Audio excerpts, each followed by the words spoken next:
సూర్యాపేట జిల్లా హుజూర్నగర్ మున్సిపల్ ఎన్నికల ప్రచారంలో భాగంగా 5వ వార్డు అభ్యర్థి మొలకలపల్లి కోటేశ్వరి రాంబాబు, 17వ వార్డు అభ్యర్థి బెల్లంకొండ సంధ్య అమర్గౌడ్ గెలుపును కాంక్షిస్తూ బీఆర్ఎస్ నియోజకవర్గ సమన్వయకర్త వండెతి నరసారెడ్డి ఇంటింటి ప్రచారం నిర్వహించారు. ఈ సందర్భంగా ఆయన మాట్లాడుతూ కాంగ్రెస్ ప్రభుత్వంపై నిప్పులు చెరిగారు. రేవంత్ రెడ్డి రైతులకు కనీస అవగాహన లేని సీఎం అని, యూరియా కొరత సృష్టించి రైతులను ఇబ్బందులు గురిచేస్తున్నారని విమర్శించారు. రైతు బంధు ఎగ్గొట్టి ఇందిరమేళ్ల పేరుతో ప్రజలను మోసం చేస్తారని మండిపడ్డారు. నిరుద్యోగ వృత్తి, కుల వృత్తుల సంక్షేమాన్ని గాలి కుదిరేశారని, స్థానిక మంత్రికి సమస్యలు పట్టడం లేదని ఆరోపించారు. కాంగ్రెస్ అభ్యర్థులను ఓడించి కారు గుర్తుపై ఓటు వేసి బీఆర్ఎస్ అభ్యర్థులను గెలిపించడం ద్వారా ప్రభుత్వానికి ప్రజల సత్తా చూపాలని ఆయన పిలుపునిచ్చారు.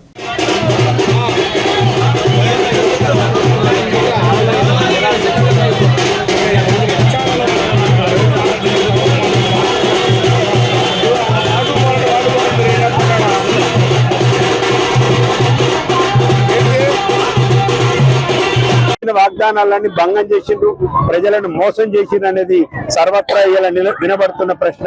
మీరందరూ కూడా ఏం చేసినో చెప్పాలి. 6 గ్యారంటీలు 13 పథకాలు అన్నారు. ఇక్కడ మహిళల దగ్గరికి పోతుంటే అమ్మా మీకు 2500 వచ్చినా 2 సంవత్సరాలు అంటే అయ్యా మాకు ఒక్క పైసా కూడా రాలేదని చెప్తున్నారు. మరి ఉత్తమ్ కుమార్ రెడ్డి నువ్వు ఏ మొక్కం పెట్టుకొని ఓటాడుకో చెప్పు. హుజూర్నగర్ పట్టణంలో ఇన్ని వేల మంది మహిళల్లో మీ ఒక్కళ్ళకు కూడా మీరు నెలకు 2500 ఇస్తాము, 100 రోజులు ఇస్తామన్నారు. 100 రోజులు ఇంకా కాలే. ఉత్తమ్ కుమార్ రెడ్డి గారు ఇంకా లేవలేదు. అమ్మే నిద్ర. 900 రోజులు అవుతుంది పరిపాలన మొదలై. రైతు బంధు ఇస్తామంటే రైతు బంధు లేదు.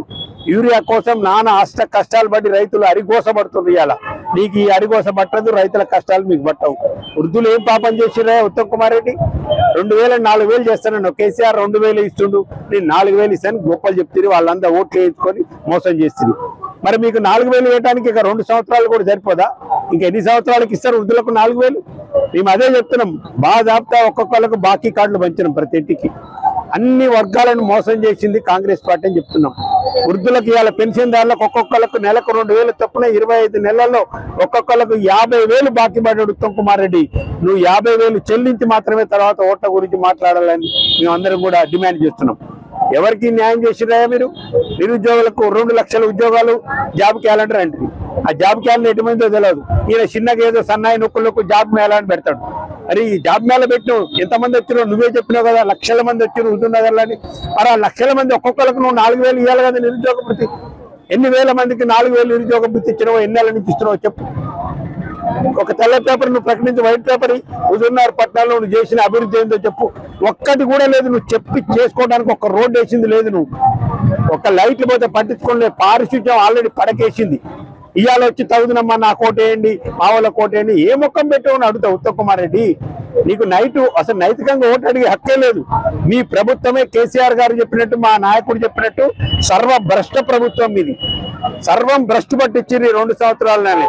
కేసీఆర్ గారు చేసిన అభివృద్ధి ఇవాళ హుజూర్నగర్ మొత్తంలో టౌన్ లో మాకు కనిపిస్తుంది.